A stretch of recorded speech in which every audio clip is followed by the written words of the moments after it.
Habang nagkakape ako sa isang mall dito sa Manila, napatingin ako sa escalator. Walang tigil ang galaw nito, paakyat at pababa. Abala ang mga tao, may umaakyat, may bumababa, may nagmamadali, at may dahan-dahan lang. Doon ko naisip, parang ganito rin pala ang buhay.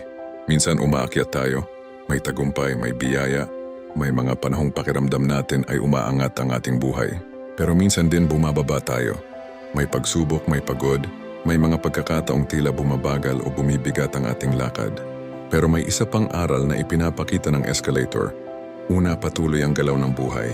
Hindi ito tumitigil para sa atin, kaya mahalaga na gamitin natin ang bawat sandali ng may layunin. Ikalawa, may direksyon ng bawat hakbang. Kapag alam mo kung saan ka papunta, hindi mahalaga kung mabagal o mabilis. Ang mahalaga ay patuloy kang kumikilos. Ikatlo, may mga tao ring kasabay natin sa paglalakbay. Tulad sa escalator, hindi tayo nag-iisa. May mga taong nauuna, may nahuhuli at may mga kasabay nating umaakyat o bumababa. At higit sa lahat, kahit minsan pababa ang pakiramdam ng buhay, hindi ibig sabihin na doon ka na mananatili. Dahil sa tamang panahon, maaari kang muling umakyat. Kaya sa buhay, huwag tayong matakot sa pagbaba at huwag din tayong masyadong magpakampante sa pag-akyat.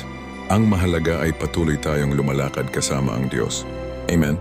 A thought from Bro Cheeto Channel. Ay please comment down. Ano ang aral na nakikita ninyo sa simpleng escalator ng buhay?